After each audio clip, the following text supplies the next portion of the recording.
संतोषी माता की जय। दोस्तों, घर में सुख समृद्धि और शांति लाने के लिए संतोषी माता की कथा को अवश्य सुने। संतोषी माता की व्रत कथा जरूर सुननी चाहिए। एक गांव में एक बुढ़िया रहती थी जिसके 7 बेटे थे। 6 बेटे कमाने वाले थे, लेकिन एक बेटा निकम्मा था। बुढ़िया माँ 6 पुत्रों का जूठन 7वें पुत्र को दिया करती थी। 7वां पुत्र एक दिन अपनी पत्नी से बोला, देखो मेरी माता का मुझ पर कितना प्रेम है। वह बोली, क्यों नहीं, सबका जूठा बचा हुआ तुमको जो खिलाती है। तब वह बोला, जब तक आंखों से न देखूं मान नहीं सकता। पत्नी ने हंस कर कहा, देख लोगे तब तो मानोगे ना। फिर कुछ दिनों के बाद एक बड़ा त्योहार आया। घर में 7 तरह के भोजन और चूरमा के लड्डू बने। वह पत्नी की बात को जांचने के लिए सिर दर्द का बहाना बनाकर पतला कपड़ा ओढ़कर रसोई में जाकर सो गया और कपड़े में से सब देखता रहा। 6 भाई भोजन करने आए। उसने देखा माँ ने उनके लिए सुंदर सुंदर आसन बिछाए, 7 तरह की रसोई परसी और आग्रह कर कर उन्हें भोजन कराती रही। वह चुपचाप देखता रहा। 6 भाई भोजन करके उठ गए। तब माँ ने उसकी 5 थालियों में से लड्डुओं के टुकड़ों को उठाया और एक लड्डू बनाया। जूठा साफ करके माँ ने उसे पुकारा, उस बेटा, उठ बेटा, तेरे भाइयों ने भोजन कर लिया, तू भी उठकर भोजन कर ले। तब उसने कहा, माँ मुझे भोजन नहीं करना, मैं परदेश जा रहा हूँ। माता ने कहा, कल जाना हो तो आज ही चला जा। वह बोला, हाँ जा ही रहा हूँ। ऐसा कहकर वह घर से निकल गया। चलते समय उसे पत्नी की याद आई। वह गौशाला में कंडे था। बोला, सुनो मेरे पास तो कुछ नहीं है, या अंगूठी या ले लो और अपनी कोई निशानी मुझे दे दो। पत्नी बोली, मेरे पास क्या है, यह गोबर भरा हाथ है। ऐसा कहकर उसकी पत्नी ने पीठ पर गोबर के हाथ की थाप मार दी। तब वह चल पड़ा। चलते चलते दूर देश में पहुंच गया। वहां एक साहूकार की दुकान थी। वहां जाकर बोला, सेठ जी मुझे नौकरी पर रख लो। साहूकार को नौकर की सख्त जरूरत थी।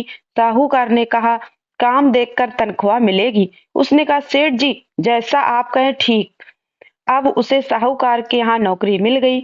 वह वहां दिन रात मेहनत से काम करने लगा। कुछ दिन में दुकान का लेन देन, हिसाब किताब, ग्राहकों को माल बेचना, सारा काम करने लगा। साहूकार के 7-8 नौकर थे। वे सब चक्कर खाने लगे, लेकिन उसने अपनी लगन, परिश्रम और ईमानदारी से सभी को पीछे छोड़ दिया और उसे फिर अपने किए का फल भी मिला। सेठ ने भी उसका काम देखा और 3 महीनों में उसे मुनाफे में साझेदार बना लिया। परिश्रम करते करते 12 वर्षों में ही वह नगर का नामी सेठ बन गया और सेठ अपना सारा कारोबार उस पर छोड़कर बाहर चला गया। इधर घर पर उसकी पत्नी पर क्या बीती वह भी सुनिए। सासू उसे सब दुख देने लगी। गृहस्थी का सारा काम करवाकर उसे लकड़ी लेने जंगल में भेजा करते। इस बीच घर की रोटियों के आटे में से जो भूसी निकलती उसकी रोटी बनाकर रख दी जाती और फूटे नारियल की नरेली में पानी दिया जाता। इस तरह उसके दिन बीतने लगे। एक दिन जब वह जंगल में लकड़ी लेने जा रही थी, तब उसे रास्ते में बहुत सी स्त्रियां संतोषी माता का व्रत करती दिखाई दी। वह वहां खड़ी होकर पूछने लगी, बहनों या तुम किस देवी का देवता का व्रत कर रही हो और उसके करने से क्या फल मिलता है? इस व्रत के करने की क्या विधि है? यदि तुम अपने इस व्रत का विधान मुझे समझाकर कहोगी तो मैं तुम्हारा बड़ा एहसान मानूंगी।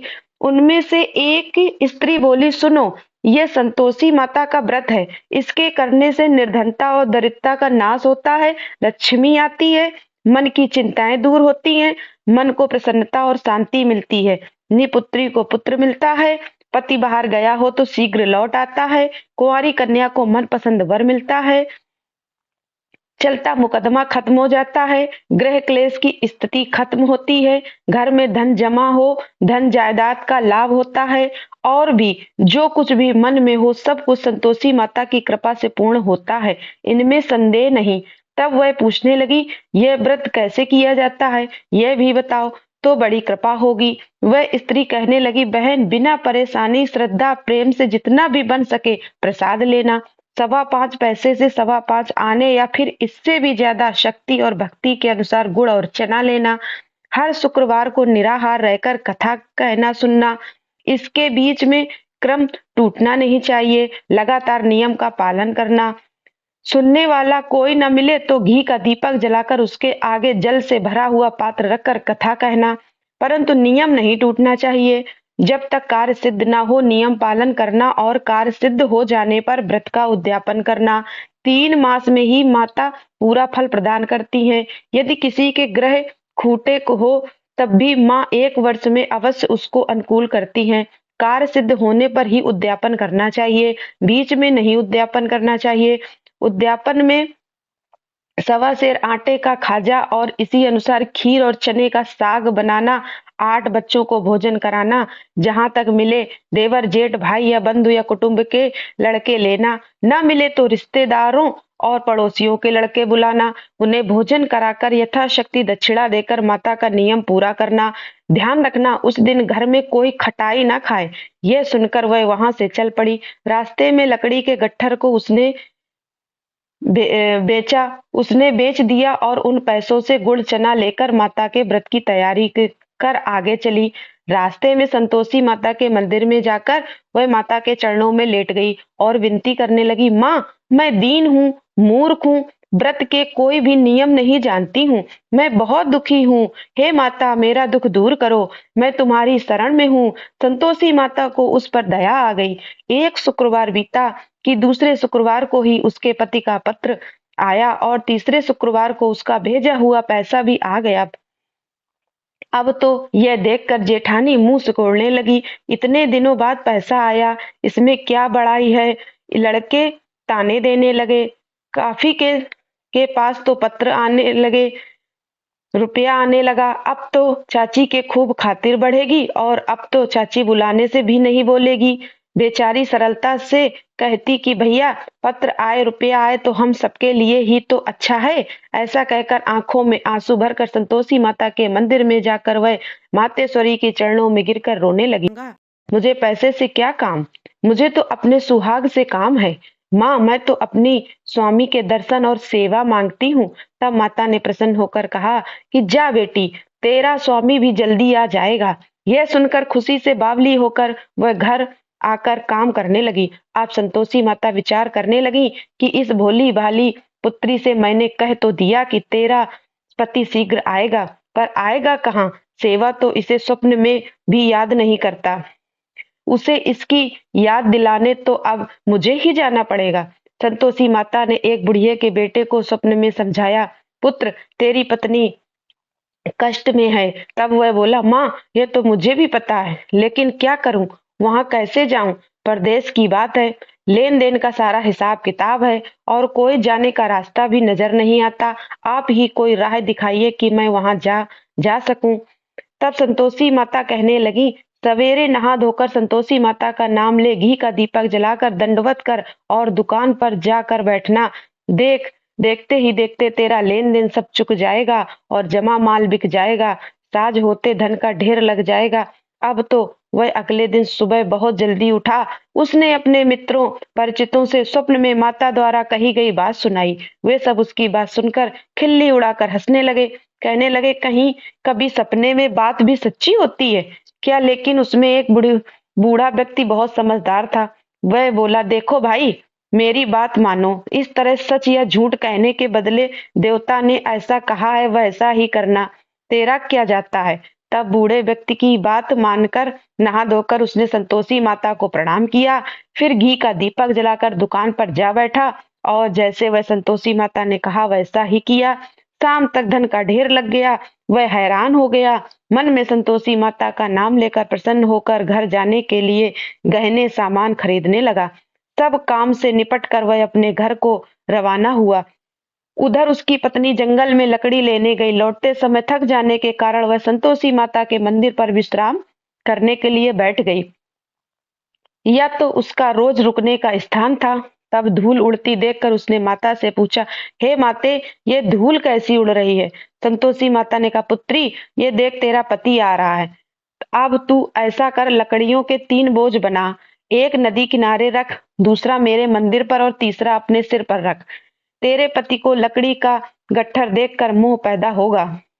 हुआ क्या, वह रुकेगा, नाश्ता पानी करेगा, माँ से मिलने जाएगा तो लकड़ी का गट्ठा उठाकर जाना और बीच चौक में गट्ठर डालकर 3 आवाजें जोर से लगाना, लो सासू जी लकड़ी का गट्ठर, लो भूसी की रोटी दो, नारियल के खोपड़े में पानी दो, और आज कौन मेहमान आया है।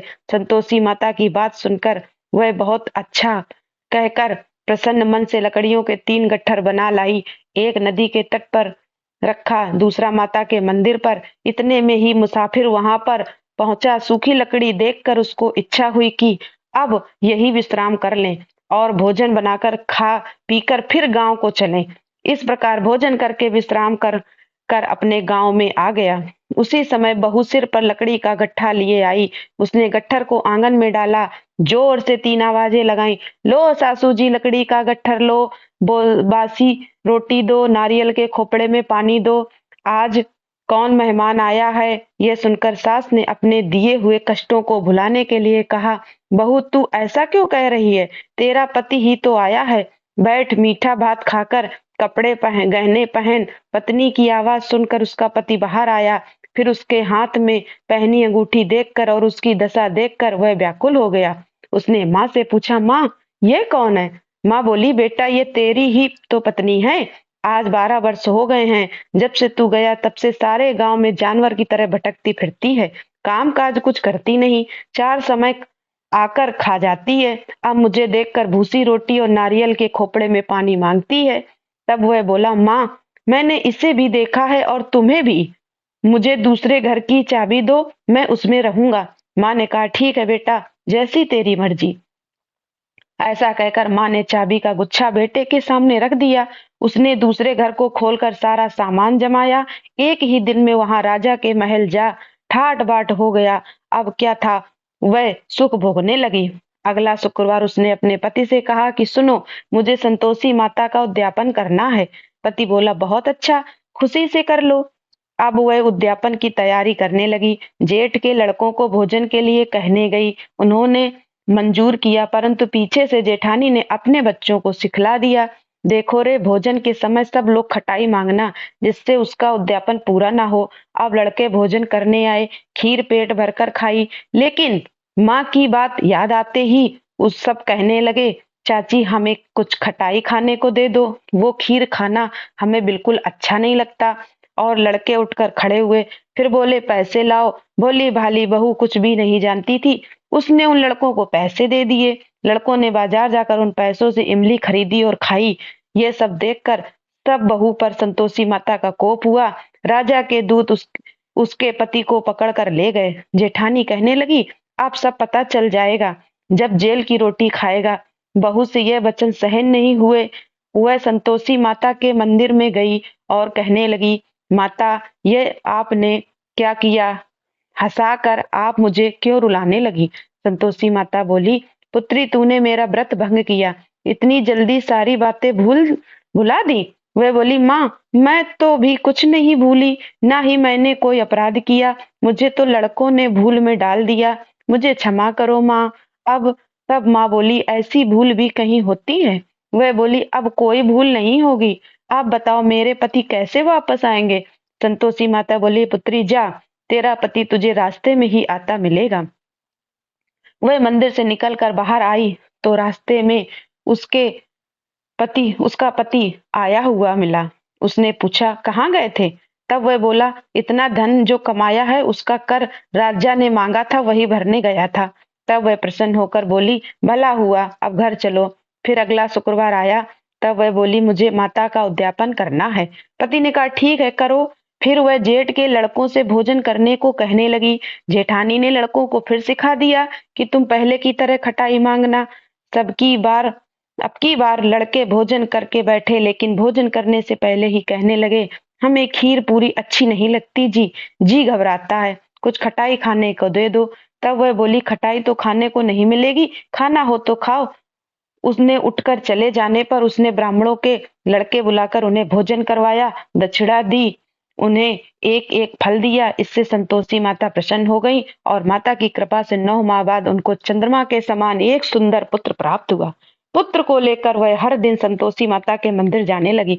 माँ ने सोचा, यह रोज आती है, आज क्यों ना मैं इसके घर चलूं, इसका आश्रय देखूं तो सही, ये कैसे रहती है, कहाँ रहती है। ये विचार कर माता ने भयानक रूप बनाया। गुड़ और चने से सना मुख, ऊपर से मुंह के समान ओंठ, उस पर मक्खियां भिनभिना रही थी।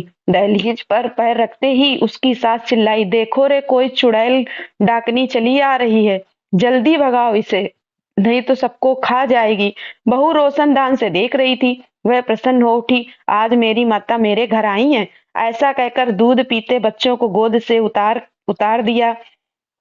यह देखकर सास क्रोध में बोली, अरे देखो तो जरा, इस उसकी उतावली कैसी उतावली हुई जा रही है, जो बच्चे को ही पटक दिया। इतने में ही सास माँ के प्रताप से जहां देखो वहां लड़के ही लड़के नजर आने लगे। वो बोली, माँ जी, मैं जिनका व्रत करती हूँ यह वही संतोषी माता हैं। ऐसा कहकर उसने झट से घर के सारे किवाड़ खोल दिए। सबने फिर तो माता के चरण पकड़ लिए और विनती करके कहने लगे, माता, हम मूर्ख हैं, अज्ञानी हैं, आपके व्रत की विधि हम नहीं जानते, आपका व्रत भंग कर हमने बड़ा अपराध किया है। हे माते, आप हमारे सभी पापों को क्षमा करो। इस तरह बार बार कहने पर संतोषी माता प्रसन्न हो गई। इसके बाद उनकी सास कहने लगी, हे संतोषी माता, आपने बहू को जैसा फल दिया वैसा सबको देना। जो ये कथा सुने या पढ़े उसके भी सभी मनोरथ पूर्ण करना। प्रेम से बोलिए संतोषी माता की जय। जिस प्रकार से आपने उस बहू के घर को धन धान से भर दिया, उसी प्रकार सभी पर कृपा करिए। और जिसे ये कथा अच्छी लगी हो वह वीडियो को लाइक सब्सक्राइब अवश्य करे। जय संतोषी माँ, जय संतोषी माँ।